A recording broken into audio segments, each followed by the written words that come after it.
बात सही है, क्योंकि प्रेस वाले हमारी मीटिंग तो दिखाएंगे ही नहीं।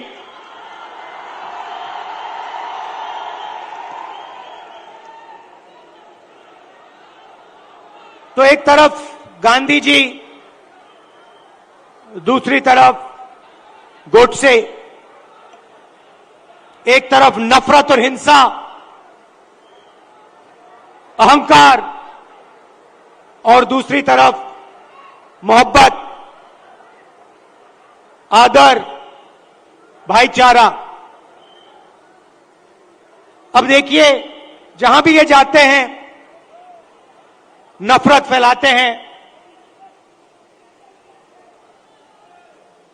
गुस्सा पैदा करते हैं। अब हुआ क्या? अब मध्य प्रदेश में, मध्य प्रदेश का युवा, मध्य प्रदेश का किसान इनसे नफरत करने लग गया है। जो उन्होंने जनता के साथ किया, अब जनता उनके साथ कर रही है। और इसीलिए हमने ये 7 यात्राएं, जन आक्रोश यात्राएं मध्य प्रदेश में निकाली हैं। इससे पहले भारत जोड़ो यात्रा में कन्याकुमारी से हम कश्मीर तक चले और मध्य प्रदेश से पैदल निकले। कमलनाथ जी, कितने किलोमीटर चले थे हम यहां? नहीं, मध्य प्रदेश में टोटल कितने चले थे?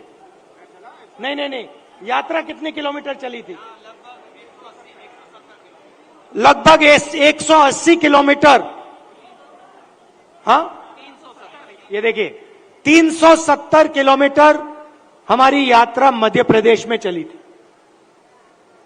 किसानों से मिले, युवाओं से मिले, माताएं बहनों से मिले।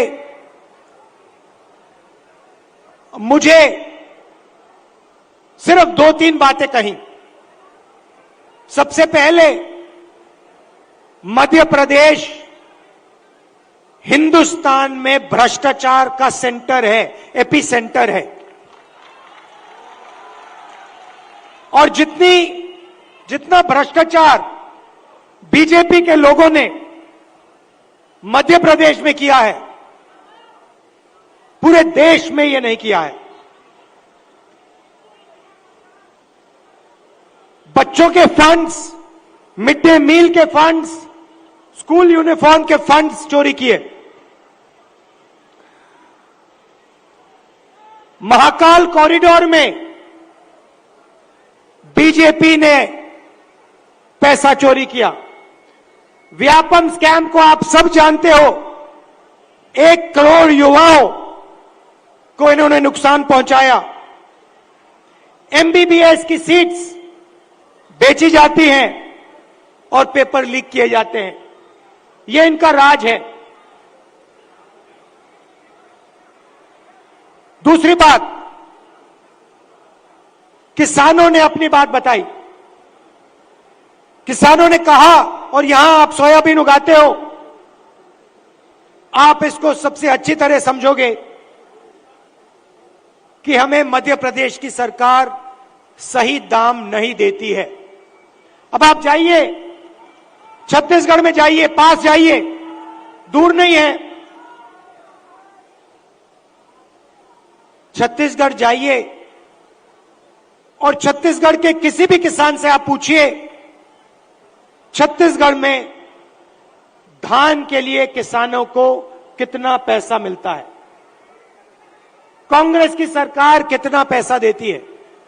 हमने वायदा किया था 2500 रुपए धान के लिए दिए जाएंगे, और छत्तीसगढ़ में जो हमने वायदा किया वो हमने वायदा पूरा करके दिखा दिया। मध्य प्रदेश में कर्जा माफी का वायदा किया, छत्तीसगढ़ में किया, राजस्थान में किया, कर्नाटक में किया। हर स्टेट में हमने कर्जा माफी की थी। यहां पे कमलनाथ जी कर्जा माफ करवा रहे थे और यहां आपको धोखा देके आपकी सरकार को बीजेपी वालों ने चोरी की।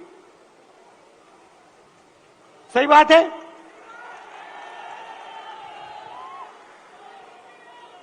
भाई और बहनों, 18,000 किसानों ने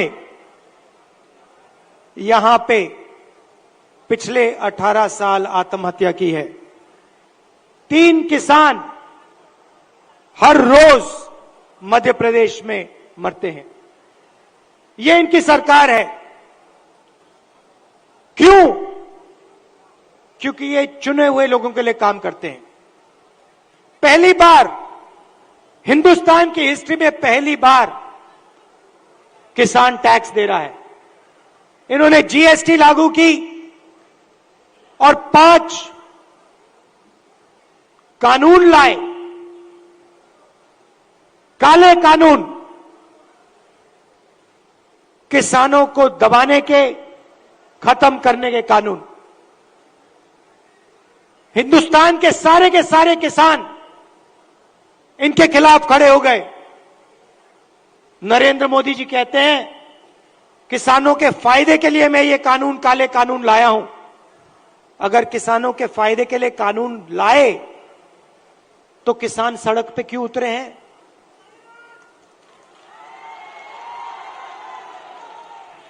नरेंद्र मोदी जी कहना चाहते थे कि किसानों को कोई समझ नहीं है, किसान अपने हित को नहीं जानते। नरेंद्र मोदी कहना चाहते थे कि हिंदुस्तान के 2-3 अरबपति अदानी जी किसान को फायदा पहुंचाने के लिए काम करते हैं। भाइयों और बहनों, आप कर्नाटक जाइए, राजस्थान जाइए, छत्तीसगढ़ जाइए, हिमाचल जाइए, हमारी सरकारें गरीबों के लिए, कमजोर लोगों के लिए काम करती हैं। कर्नाटक में हमने 5 गारंटी दी, गरीबों के लिए, महिलाओं के लिए, किसानों के लिए। आप जाइए, कर्नाटक में जाइए, कर्नाटक की महिलाएं बस में जाने के लिए 1 रुपया नहीं देती हैं, मुफ्त में घूमती हैं। कहीं भी जाना हो कर्नाटक में, कहीं कर्नाटक की महिलाएं फ्री में जाती हैं। हर महीने उनके बैंक अकाउंट में सीधा पैसा आता है, सरकार पैसा देती है। छत्तीसगढ़ में जाइए, किसानों का कर्जा माफ किया, किसानों को सही दाम दिलवाते हैं। राजस्थान में जाइए, स्वास्थ्य के बारे में पूछिए, मुफ्त में वहां पे दवाई मिलती है। 15 लाख रुपए का वहां पे फ्री में इलाज होता है। हार्ट सर्जरी करवानी हो, बड़ी से बड़ी सर्जरी करवानी हो, राजस्थान में जाइए, पता लगाइए, राजस्थान की जनता को वहां पे फ्री में सर्जरी मिलती है। सरकार जनता के लिए चलनी चाहिए। सरकार किसी संगठन के लिए या 1-2 बड़े उद्योगपतियों के लिए नहीं चलनी चाहिए। और ऐसी ही सरकार हम यहां मध्य प्रदेश में चलाना चाहते हैं। और कमलनाथ जी का काम आपने देखा है, काम करना जानते हैं, और जो उन्होंने काम शुरू किया था वो काम वो मध्य प्रदेश में पूरा करने जा रहे हैं। मैं आपसे आखिरी बात कहना चाहता हूं। पार्लियामेंट में मैंने अदानी जी की बात उठाई, भाषण दिया। जैसे ही मैंने अपना पार्लियामेंट में अदानी जी का भाषण दिया, वैसे ही बीजेपी ने मेरी लोकसभा की जो सदस्यता है उसे रद्द कर दी, खत्म कर दी। आप सोचिए,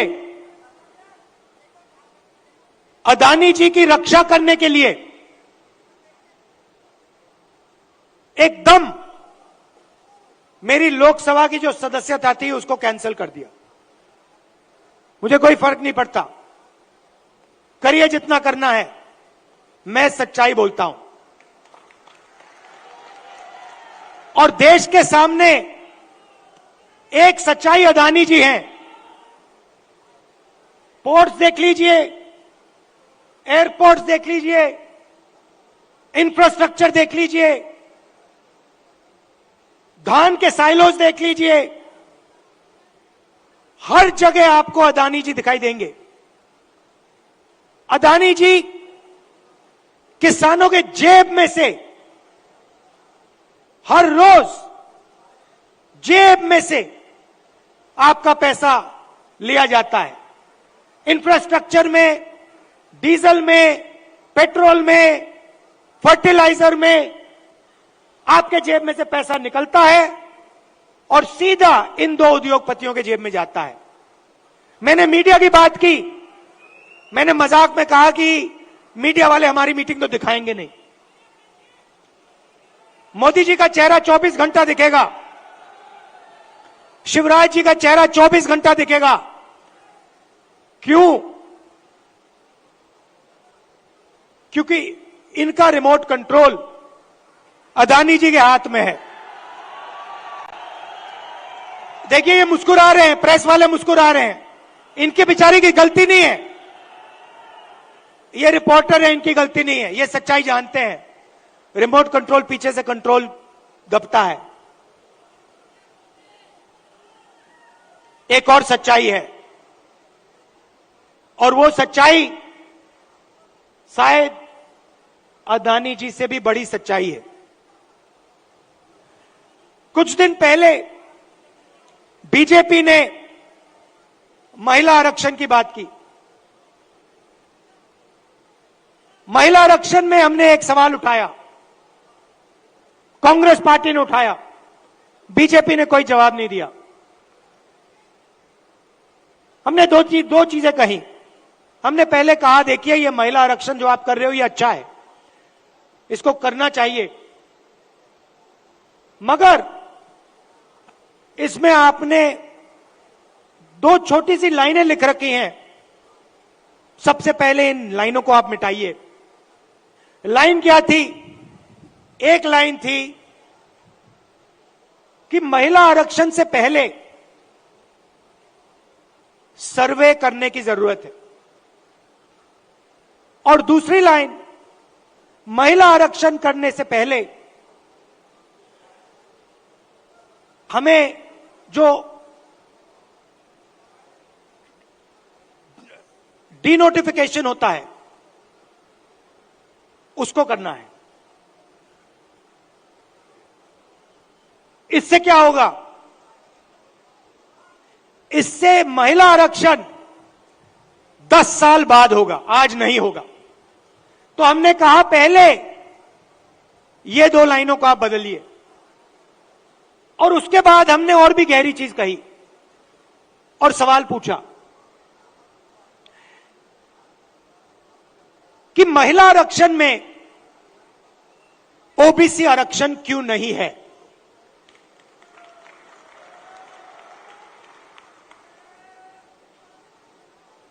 ओबीसी आरक्षण महिला आरक्षण में आपने क्यों नहीं दिया? नरेंद्र मोदी जी, आप कहते हैं कि आप ओबीसी के लिए काम करते हैं, आप ओबीसी के नेता हैं, तो आपने महिला आरक्षण के अंदर के बीच में ओबीसी आरक्षण क्यों नहीं किया? अब भाषण से पहले मैंने आंकड़े देखे और मैं हैरान हो गया। भाइयों और बहनों, नरेंद्र मोदी कहते हैं कि बीजेपी में ओबीसी के एमएलए और एमपी हैं। सबसे पहले कांग्रेस के तीन चीफ मिनिस्टर ओबीसी हैं, ये याद रखिए आप। हमारी 4 सरकारें हैं, 3 हमारे ओबीसी चीफ मिनिस्टर हैं। दूसरी बात, आप पार्लियामेंट में, विधानसभा में चले जाइए और बीजेपी के किसी भी एमएलए से पूछ लीजिए, एमपी से पूछ लीजिए, आपसे कुछ पूछा जाता है क्या? जब कानून बनाए जाते हैं आपसे कुछ पूछा जाता है? आपको कहेंगे भैया हमारे से कुछ कोई नहीं पूछता। कानून आरएसएस वाले लोग बनाते हैं, कानून अफसर बनाते हैं, कानून बीजेपी के एमएलए और एमपी नहीं बनाते। सच्चाई भाइयों और बहनों एक और है। सच्चाई यह है कि हिंदुस्तान को 90 अफसर चलाते हैं। कैबिनेट सेक्रेटरी और secretary of government of India Hindustan की सरकार को चलाते हैं। 90 लोग ये कानून बनाते हैं, ये निर्णय लेते हैं पैसा किधर जाएगा, कितना पैसा कहां जाता है। अब मैं आपसे सवाल पूछना चाहता हूं, बीजेपी के 10 साल से सरकार है, 90 अफसर सेक्रेटरी हिंदुस्तान को चलाते हैं। मैं हिंदुस्तान के सब ओबीसी से पूछना चाहता हूं, नरेंद्र मोदी जी कहते हैं आपकी भागीदारी है हिंदुस्तान की सरकार में, मध्य प्रदेश की सरकार में। आप मुझे बता दो, इन 90 अफसरों में से ओबीसी कितने हैं? ओबीसी की आबादी कितनी है पहले यह बताओ। कितनी आबादी है ओबीसी की हिंदुस्तान में? देखो कोई जवाब नहीं दे सकता, कोई जवाब नहीं दे सकता। क्यों? क्योंकि कास्ट सेंसस नहीं हुआ है। भाइयों और बहनों, लगभग ओबीसी भाइयों की बहनों की 50% आबादी है हिंदुस्तान में। बात समझिए, आबादी 50% है और 90 में से 3 अफसर ओबीसी के हैं। और एक और मजेदार बात बताता हूं, 2 साल पहले आप देखते, 3 साल पहले आप देखते तो हिंदुस्तान की सरकार में, नरेंद्र मोदी जी की सरकार में 90 में से 0 अफसर ओबीसी से थे। यह देश की सच्चाई है। नरेंद्र मोदी जी ओबीसी के लिए, दलितों के लिए, आदिवासियों के लिए काम नहीं करते हैं। आपका ध्यान इधर उधर करते हैं। दूसरा सवाल आपसे पूछता हूं, हिंदुस्तान की सरकार का बजट लाखों करोड़ रुपए का बजट है। मैं आपसे पूछता हूं, ये जो 3 ओबीसी अफसर हैं, इनकी भागीदारी कितनी है? ये बजट पे कितने रुपए पर निर्णय लेते हैं मुझे बता दो। मैं आपको बताता हूं, तकरीबन 45 लाख करोड़ रुपए का बजट है। आप मुझे बताओ, ओबीसी अफसर कितने रुपए पर निर्णय लेते हैं मुझे बता दो। नरेंद्र मोदी जी की ओबीसी की सरकार है, सब शांत, किसी को नहीं मालूम। क्यों? ये आपको नहीं बताना चाहते हैं,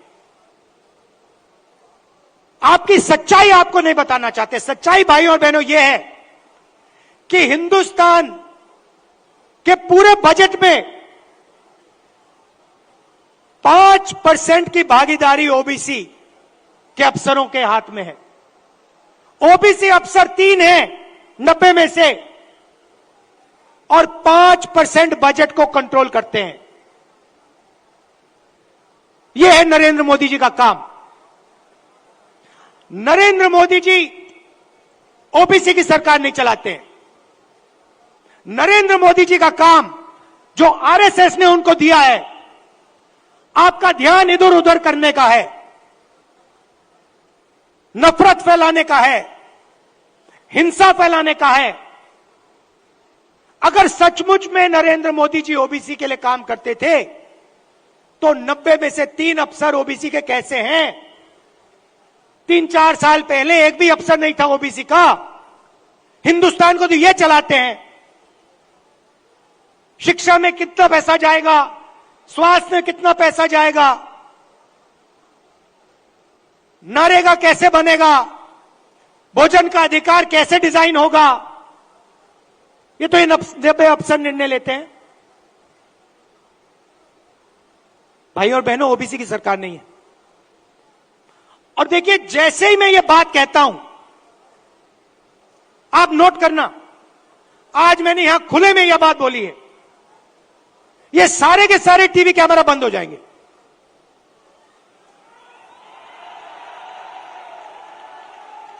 आप देख लेना, ये सारे के सारे बंद हो जाएंगे। क्योंकि जो सच्चाई है देश की, कि जो सारी की सारी लूट हो रही है, ये व्यापम स्कैम जो है, ये सारा का पैसा, ये आपका शिक्षा का पैसा, स्वास्थ्य का पैसा जो चोरी हो रहा है, ये ओबीसी की जेब में से पैसा चोरी हो रहा है।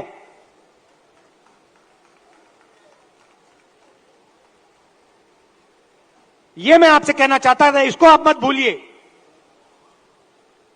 सबसे जरूरी चीज,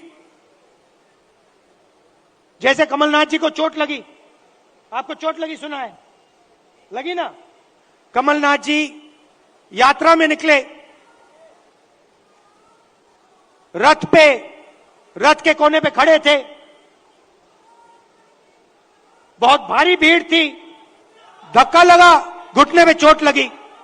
कमलनाथ जी जैसे ही आप अस्पताल गए, पहला काम क्या हुआ? डॉक्टर ने पहला काम क्या किया बताइए?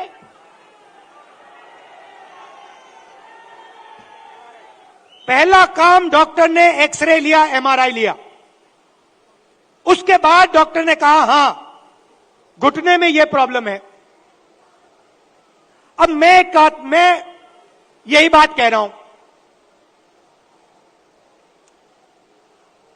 सब लोग कहते हैं हिंदुस्तान में ओबीसी है, दलित है, जनरल है, आदिवासी हैं, मगर जब हम सवाल पूछते हैं ओबीसी कितने हैं, जनरल कितने हैं, दलित कितने हैं, आदिवासी कितने हैं, कोई जवाब नहीं दे पाता। देखो, मैं पूछता हूं, भैया ओबीसी कितने हैं हिंदुस्तान में? कोई नहीं दे सकता।